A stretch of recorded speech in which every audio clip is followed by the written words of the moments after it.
siempre el Señor nos demanda que vayamos un poco más allá. Y tiene que ver esto mucho con la fe.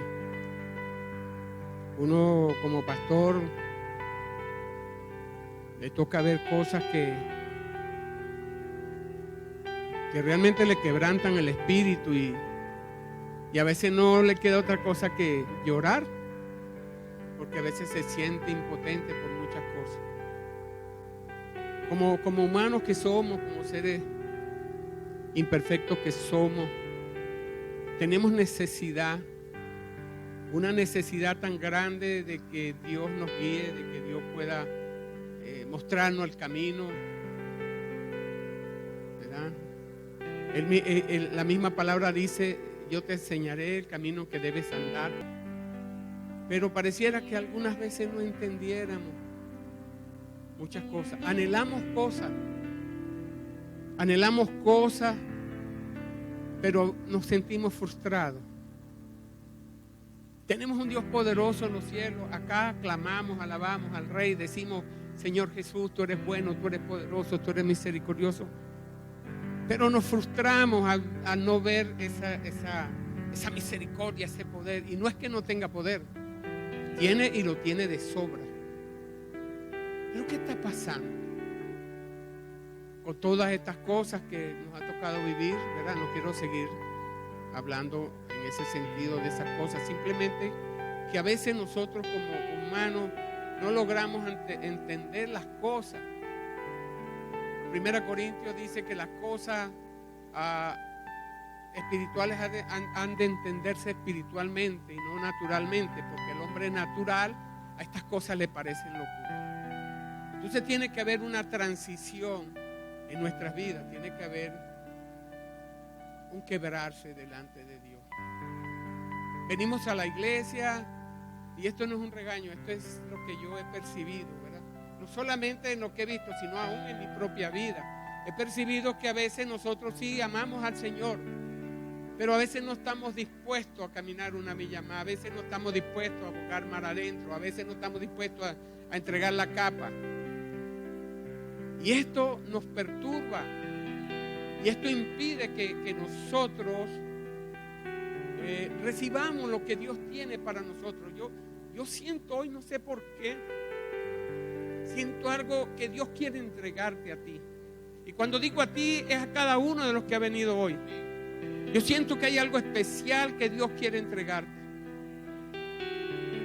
Pero en estas cosas, ¿qué nos impide? Nos impide acercarnos muchas veces al Señor. Es esa fe, el creer, pero no el creer intelectual, porque el diablo cree intelectualmente, cree en Dios pero no le hace caso, no le obedece. Yo estoy hablando de una fe nacida del mismo Espíritu de Dios. Esta fe viene del verbo creer, que es pisteu en el griego, ¿verdad? Y lo que connota o nos da a entender es como un resorte dentro de nosotros mismos que impele a hacer cosas mayores de las que nosotros podemos pensar o esperar. Esa es la fe que Dios te está transmitiendo, esa es la fe que Dios quiere llevarte a ese conocimiento, a ese nivel. Porque Dios quiere caminar contigo, porque tiene grandes cosas para entregar. Y esa es la fe que va a producir milagros. Fíjense qué tremendo la palabra milagro. La palabra milagro tiene que ver mucho con la palabra poder, la palabra fuerza, poder de Dios. En el griego es dunamis. Dunamis se utiliza para el poder de Dios, para la fuerza de Dios, para la capacidad de Dios de hacer las cosas. Y es la misma palabra que se utiliza para milagro. Dunamis, diga conmigo, dunamis. Y es la fuerza, el poder y la capacidad inherente que tiene una persona para hacer cosas. Es un hecho no explicable por leyes naturales, el milagro, pues. Es un hecho que se atribuye a la intervención sobrenatural del poder divino, de origen divino, ¿verdad? Es de origen sobrenatural que no pueden ser producidos por agentes humanos, sino directamente por Dios. Ahora imagínate, Dios te entrega ese poder. Allá en Hechos 1:8 dice: y recibiréis poder cuando haya venido sobre vosotros el Espíritu Santo. Este poder que estoy hablando acá, exousia, esta autoridad que Dios nos da a cada uno de nosotros, puede lograr cosas sobrenaturales, cosas que usted no haría en condiciones normales. Ese es el poder de que le estoy hablando. Y ese poder, por eso se usa la misma palabra, opera en milagros. ¿Qué es un milagro? Es algo sobrenatural, es algo que usted no puede lograr en condiciones normales. Milagro es un cáncer terminal que se ha sanado una persona. Eso es un milagro. Un milagro es el que estaba muerto, resucitó. Ese es otro milagro. Eso no depende de la mano del hombre. En Jesús hemos visto este poder infinidades de veces en la palabra de Dios. Hemos visto cómo nuestro Señor Jesucristo, en el tiempo que estuvo acá en la tierra, como encarnado, pues mostró este poder. Y Él lo mostró para enseñanza nuestra, para que nosotros entendiéramos algunas cosas. Por ejemplo, en Mateo capítulo 8, versículo 23, dice de la siguiente manera: y entrando Él en la barca, sus discípulos le siguieron. Y aquí que se levantó en el mar una tempestad tan grande que las olas cubrían la barca, pero Él dormía. El barco se hundía y Jesús estaba tranquilo, estaba durmiendo. Y vinieron sus discípulos y le despertaron diciendo: Señor, sálvanos que perecemos. Él les dijo: ¿por qué teméis, hombres de poca fe? Entonces, levantándose, reprendió a los vientos y al mar, y se hizo grande bonanza. Y los hombres se maravillaron diciendo: ¿qué hombre es este, que aun los vientos y el mar le obedece? Tremendo. ¿Usted alguna vez le ha hablado a la naturaleza y le ha dicho: viento, párate, o lluvia, no venga, detente, lluvia? ¿O le ha dicho, como le dijo Josué allá, que le dijo a la luna de Jalón que se parara y el sol de Gabaón, y se detuvo hasta que Dios le dio la victoria? Milagros, hechos prodigiosos que muchas veces nuestra mente finita no la pueden entender. Y Jesús realizó milagros, pero por 3 razones realizó estos milagros nuestro Señor. La primera razón fue glorificar a Dios, darle la gloria a Dios. La segunda, para ayudar a los demás. Y la tercera, para demostrar que Él era realmente lo que Él decía: el Hijo de Dios. Entre los milagros que hizo el Señor acá en la tierra fue uno de los primeros. El primero, convirtió el agua en vino. También la multiplicación de los panes y los peces, con los cuales alimentó 5,000 personas. Caminó sobre las aguas, calmó la tempestad, como le acabo de decir ahorita. Resucitó a Lázaro, sanó a un ciego de nacimiento, sanó a un leproso, sanó a un epiléptico. Solamente Jesús pudo hacer estos milagros. Pero en estos milagros yo a veces veo la condición de nosotros ante ese poder tan maravilloso. Y cuando digo de nosotros, digo de la humanidad, pues. Yo quiero tomar un ejemplo, por ejemplo, acá en la sanación del ciego de nacimiento, que está en Juan capítulo 9. Voy a ir leyendo algunas partes, yo lo voy a buscar en la Biblia para ir adelantando, porque es interesante lo que acá menciona.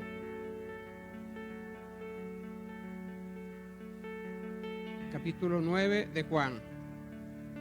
Dice la palabra y la leemos en el nombre del Padre, del Hijo y del Espíritu Santo. Amén. Dice: al pasar Jesús vio a un hombre ciego de nacimiento. Este hombre jamás había visto. Desde que nació estaba ciego. Y le preguntaron sus discípulos diciendo: Rabí, ¿quién pecó, este o sus padres, para que haya nacido ciego? Respondió Jesús: no es que pecó este ni sus padres, sino que para que las obras de Dios se manifiesten en él. Me es necesario hacer las obras de que me envió, entre tanto que el día dura y la noche viene, cuando nadie puede trabajar. Entre tanto estoy en el mundo, luz soy del mundo. Dicho esto, escupió en tierra e hizo lodo con saliva y untó con el lodo los ojos del ciego. Y le dijo: ve a lavarte en el estanque de Siloé, que traducido es enviado. Fue entonces y se lavó y regresó viendo. Son cosas que uno se le ocurre acá pensando, ¿verdad? ¿Qué tal que no fuera la ceguera, sino que fuera un orzuelo o un chalastrio que llama, pues? ¿Y qué tal si un ungido de Dios se acercara, ¿verdad?, a usted y le dijera: mira, vamos a mirar tu ojo? Y te mirara acerca y te diga: déjame mirar el ojo, quítate los lentes, por favor. Ajá. Tú vas a ser sanador de eso que tienes allí, pero déjame escupirte, ¿me lo permite?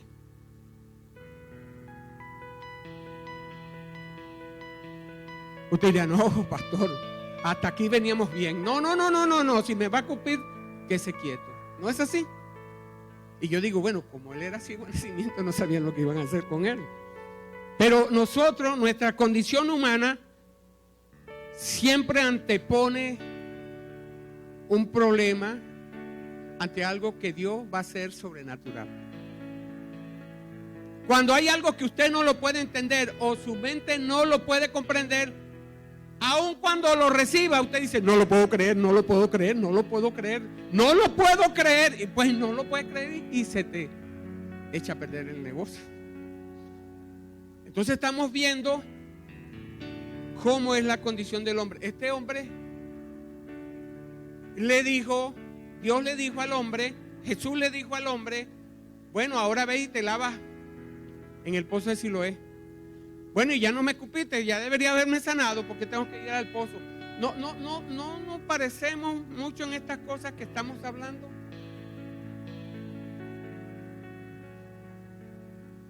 Es tremendo esto. Yo voy a buscar acá mismo y vamos a la parte de los que vieron el milagro o a quienes se lo contaron. En este caso fue a los fariseos, ¿verdad?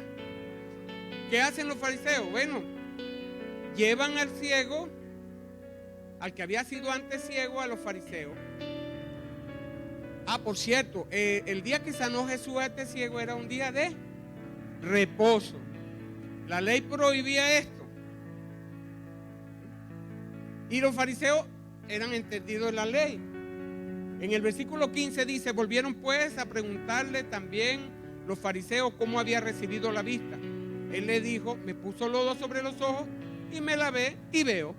Tan sencillo como eso. Entonces algunos de los fariseos decían: ese hombre no procede de Dios porque no guarda el día de reposo. Ya estaban diciendo que Jesús no era hijo, ni siquiera que procedía de Dios, que era un pecador. ¿Por qué? Porque el legalismo no permitía que ellos vieran más allá. Ese hombre no procede de Dios porque no guarda el día de reposo. Otros decían: ¿cómo puede un hombre pecador hacer estas señales? Y habían disensión entre ellos. Le estaban llamando pecador, pero se negaban que ese milagro había sido de un hombre de Dios. Y estamos hablando de gente que estudiaba a Dios, que estudiaba al Señor, que esperaba a Jesús y lo tenía al frente y que no lo podían ver porque tenían sus propios conceptos. Entonces volvieron a decirle al ciego, o sea, lo llamaron, le volvieron a hablar y le dice: ¿qué dices tú del que te abrió los ojos. Y él dijo que es profeta. Porque profeta era el que tenía la capacidad de sanar, de bendecir. Pero los judíos no creían que él había sido ciego. Fíjense, ahora no era Jesús, ahora era el ciego. No, este no nació el ciego de nacimiento. Esto es lo que están haciendo, es un paro acá. Como cuando acá se va a dar una palabra y le dice, usted va a recibir algo, y dice, no, esa es manipulación. No lo ha dicho o no lo ha pensado. Entonces dice acá, y que había recibido la vista, hasta que llamaron a los padres del que había recibido la vista y le preguntaron diciendo, ¿es este vuestro hijo, el que vosotros decís que nació ciego? ¿Cómo pues ve ahora? Sus padres respondieron y le dijeron, sabemos que este es nuestro hijo y que nació ciego, pero como ve ahora no lo sabemos, o quién le haya abierto los ojos. Nosotros tampoco lo sabemos. ¿Edad tiene? Pregúntale a él, él hablará por sí mismo. ¿Y por qué decían esto? Bueno, el 22 no lo aclara. Esto dijeron sus padres porque tenían miedo de los judíos, por cuanto los judíos ya habían acordado que si alguno confesase que era el Mesías, fuera expulsado de la sinagoga. Es como si alguien dice algo acerca de fulano, se va fuera de aquí de la iglesia. Entonces había también esta presión. Por eso sus padres dijeron, ¿edad tiene? Pregúntale a él. Entonces volvieron a llamar por tercera vez al hombre que había sido ciego. Y le dijeron, da gloria a Dios, nosotros sabemos que ese hombre es pecador. Levantaron calumnia contra Jesús. Mire toda la condición humana, ¿verdad? Eso fue después que se hizo un milagro. Si eso hubiera sido antes, yo creo que no hubiera habido milagro. Pero bueno, ahora bien, dice él. Entonces él respondió y dijo, si es pecador, no lo sé.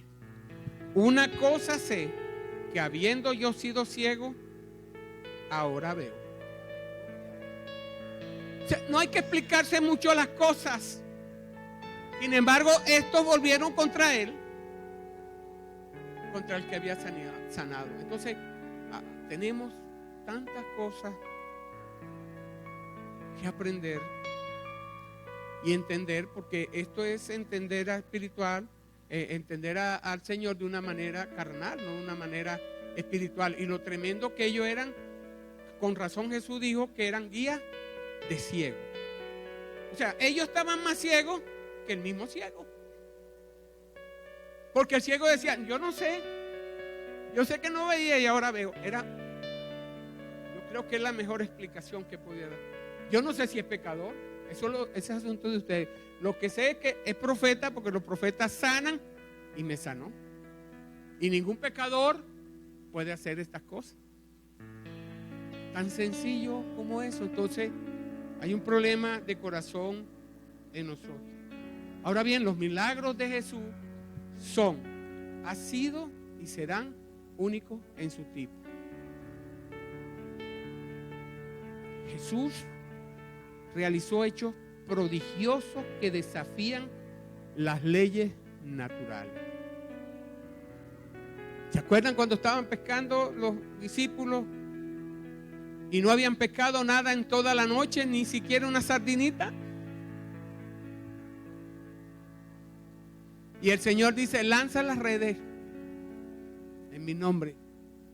Y lanzaron las redes y casi que se hundía la barca de todos los peces que habían. Desafiaba las leyes, como las leyes naturales. Cuando le dijo al viento, detente. Es tremendo. ¿Me acuerdan de eso? Si se me olvida de eso de los vientos, parar los vientos, porque hay algo interesante que quiero compartir allí. Bueno, la composición de las cosas. El agua la convirtió en vino. Le cambió la composición al agua, la transformó en vino. Y el orden de todas las cosas, Él tiene poder para hacer eso. O sea, no hay nada que no pueda hacer Jesús. Él lo demostró cuando estuvo acá encarnado. Su autoridad quedó demostrada que no era de este mundo. Imagínense, hasta la naturaleza le obedecía. Los demonios, ¿qué tienes conmigo, Hijo de Dios Altísimo? Tenía una autoridad tremenda. Y no solamente que tenía, sino que tiene poder sobre la vida y sobre la muerte.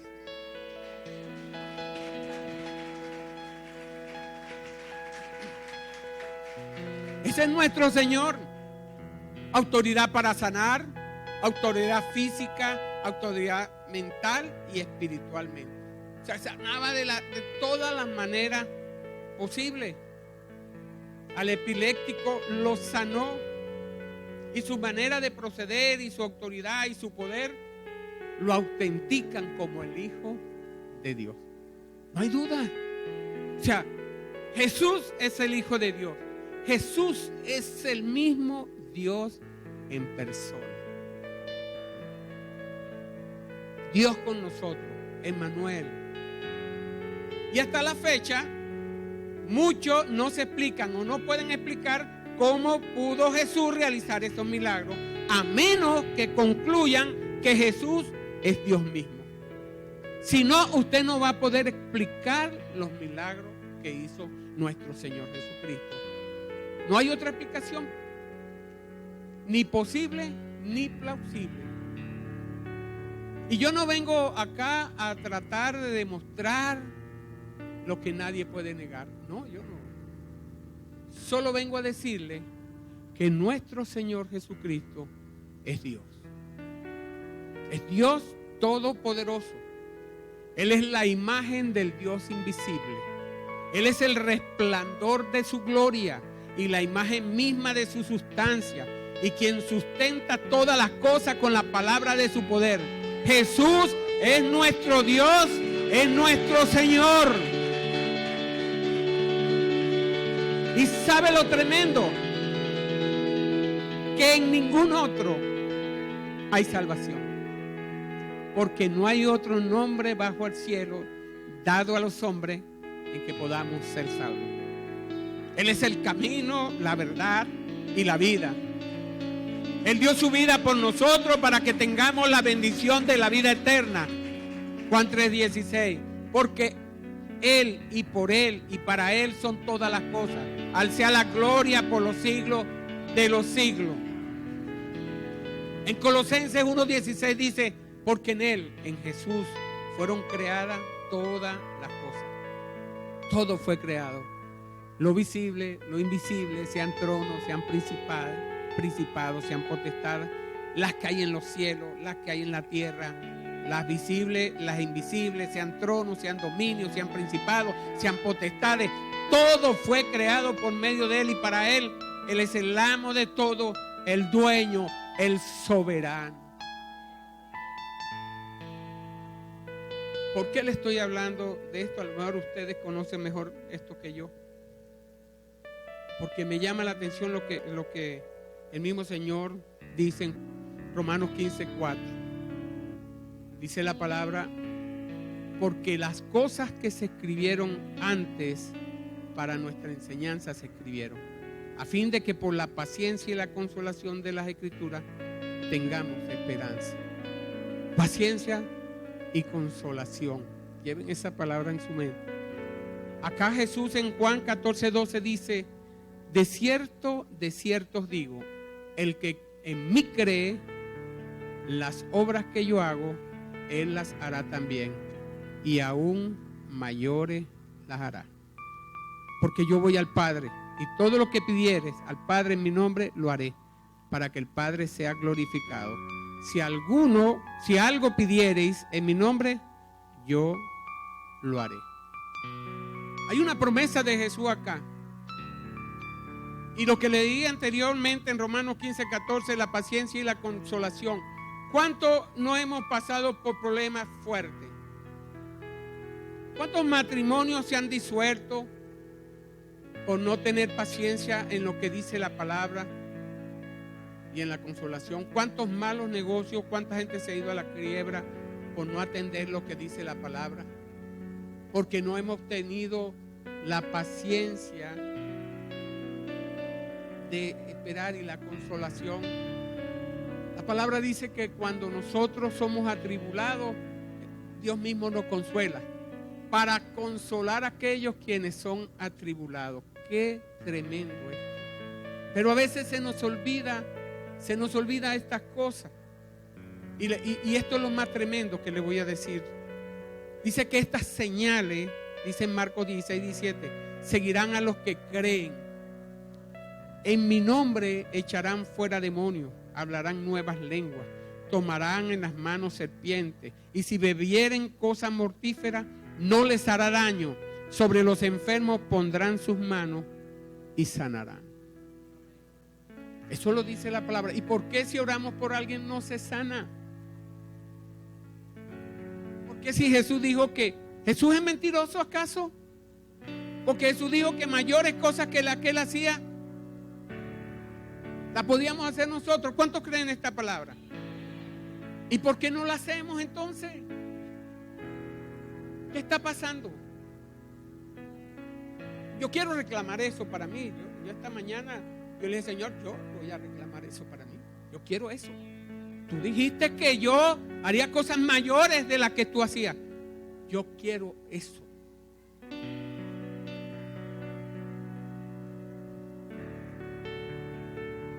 Y él me decía, ¿has pagado el precio? ¿Tú crees lo que yo dije realmente? ¿Realmente tú estás creyendo eso?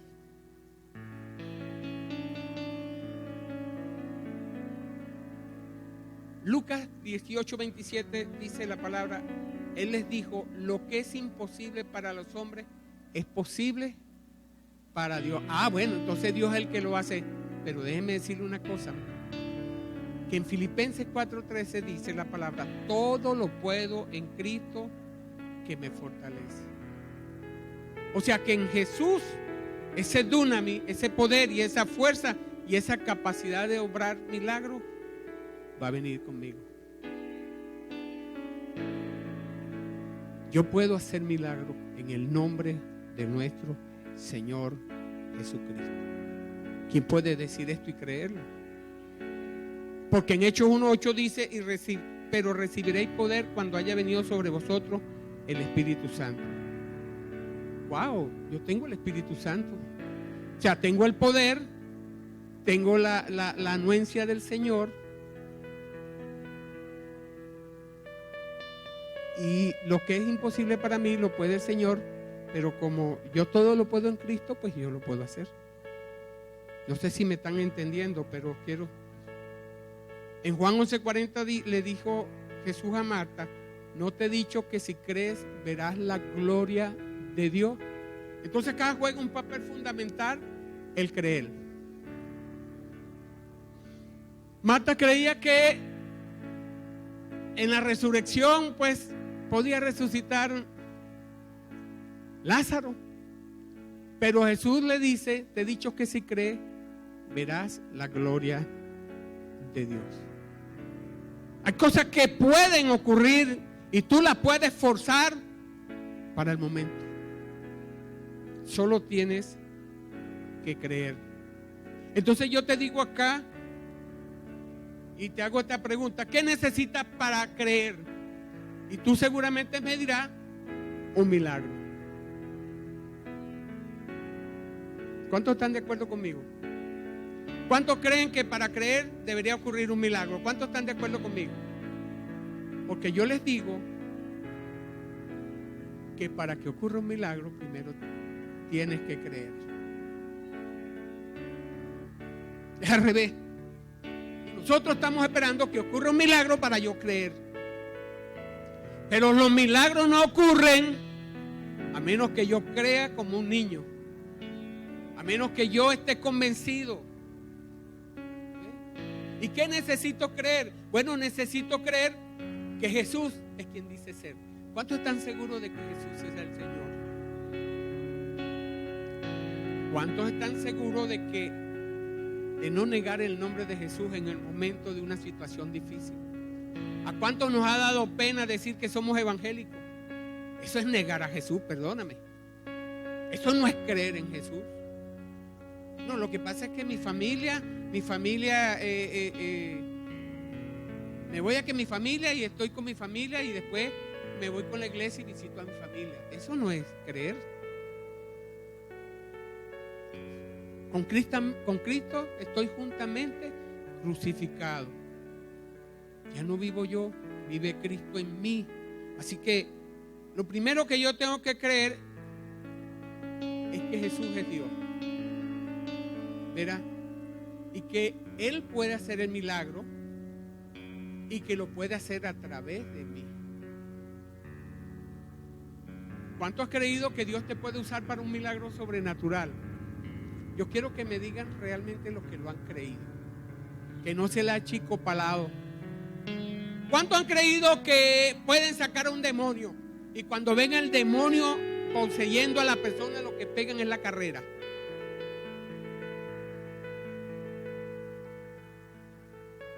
Y empezamos con ese demonio a gritarle durísimo, porque hemos puesto la fe en que si yo le grito se va, pero no en que Jesús puede decirle al demonio: chito perro, váyase, y se va.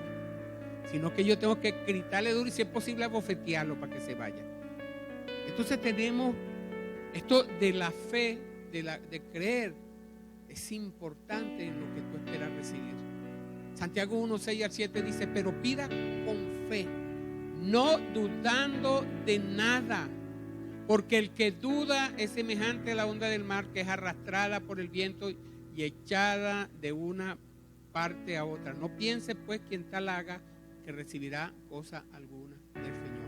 La gente piensa que porque ore y pida con fe se va a obrar el milagro inmediatamente.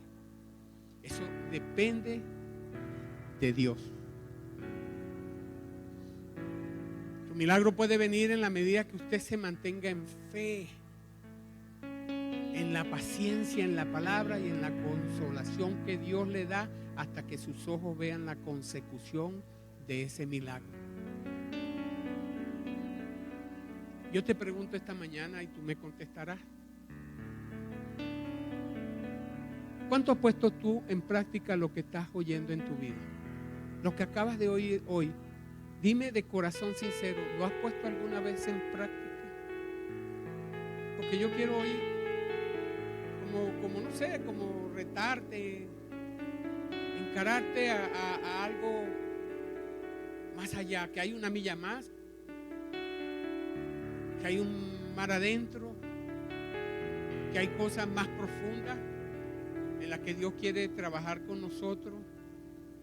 ¿Cómo puedo tener yo fe si yo no soy obediente? Porque la obediencia es parte de creer. ¿Cómo puedo tener fe para obrar milagros si yo no soy capaz de amar o de perdonar? Ahora dime, ¿cuándo has hecho esto y cuántas veces has dudado? ¿Cuántas veces has empezado una oración y dices: no, Dios no me escucha? O dime, ¿cuándo lo has hecho con la fe de un niño? ¿Sabes cómo es la fe de un niño? No le prometas a un niño, y voy con los papás, no le prometa a su hijo que le va a comprar una bicicleta, porque eso va a ser una chicharra, hermano. Y hasta que esa bicicleta no aparezca en la casa, no lo va a dejar tranquilo. A él no le interesa si usted está sin trabajo, si usted se está comiendo, como dicen por allí, un cable. A lo que le interesa es que usted le dijo que le llevaba esa bicicleta, y hasta que no aparezca la bicicleta en la mañana antes de irte para el trabajo: papá, mi bicicleta, no te vayas a olvidar. Y cuando llega: me trajiste mi bicicleta. Y no, bueno, mañana te lo vuelvo a recordar. Y hasta que tú no le lleves esa bicicleta, ¿sabe cómo se llama eso? Importunar. Importunar. ¿Cuánto hemos creído eso? Sin analizar con tu mente lo que va a suceder. ¿Cuántas veces le has dicho al Señor: Señor, sorpréndeme, sorpréndeme, que ya mañana no tengo esta enfermedad, ya mañana no tengo este pecado, ya mañana no tengo esto que me agobia, ya no tengo más nada, Señor, yo creo en ti. Y me retumba Juan 11:40. Te he dicho que si crees, verás la gloria de Dios.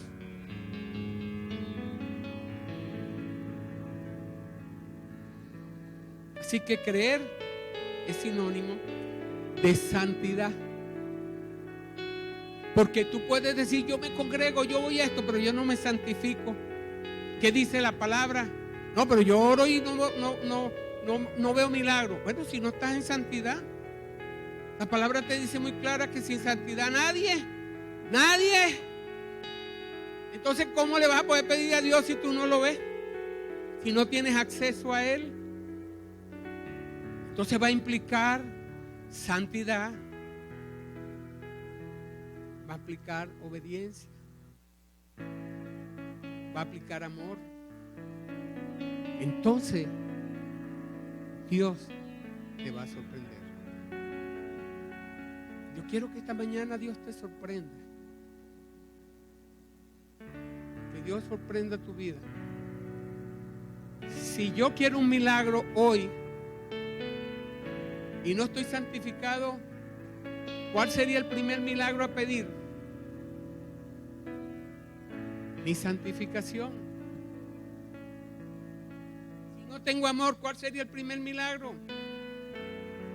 Amor, paciencia, mansedumbre, bondad, dominio propio, fe.